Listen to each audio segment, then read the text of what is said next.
خوشبو نہیں لگاؤ حج کے دوران، ویسے لگائیں سنو، ویسے بھی چھوڑ دیں، پہلے ہی مسلمان بہت میلے ہو گئے ہیں.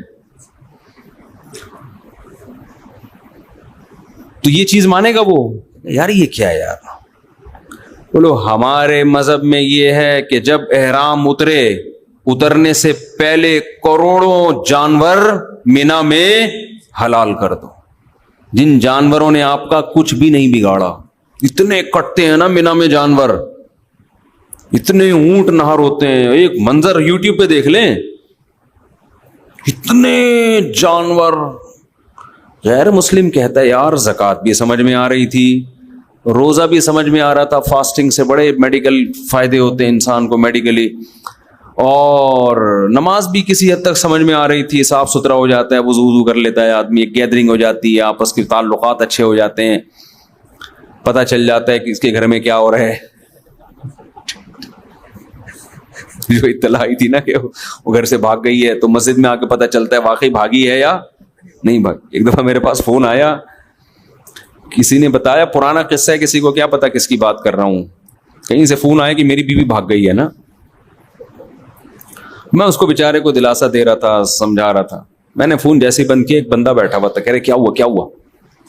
میں نے کہا یار وہ بندہ ہے، اس کی بیوی گھر سے بھاگ گئی. کہہ رہے کہاں بھاگی ہے؟ ایک دم اس کے منہ سے نکلا کہاں بھاگی ہے. وہ سارے جو بیٹھے ہوئے تھے نا ایک دم ہنس پڑے سب. اس کے بھی نا ایک دم آٹومیٹیکلی آٹو پہ تھا، وہ ایک دم منہ سے نکل گیا کہاں بھاگی. ہم ہنسے، ہم نے کہا تجھے کیا کرنا ہے یار کہاں بھاگی. پھر اس کو بھی شرمندگی کہ یار میرا سوال کیا تھا غلط. تو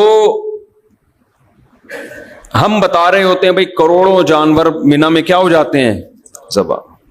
تو غیر مسلم کہتا ہے یار اتنے سارے اچھے اچھے احکام ہیں، یہ کھوپڑی میں آنے والی باتیں نہیں ہیں. 15-20 تبھی تو دیکھو جو لبرل لوگ ہیں ان کو حج سمجھ میں نہیں آتا. بہت ہی کوئی نیک ہوگا نا تو کہہ دے گا چلو ایک کر لو، دوبارہ کیوں کر رہے ہو، اتنے پیسے کسی بیوہ کو دے دو. دینے چاہیے، میں منع نہیں کر رہا اس سے، وہ مسئلہ کیا ہے دوبارہ حج کرنا چاہیے نہیں کرنا چاہیے ایک الگ ٹاپک ہے. یہ کہ غریب کو دے دیں یا نفلی حج کریں وہ ایک الگ ٹاپک ہے، لیکن ان کو حج ہی سمجھ میں نہیں آ رہا ہوتا.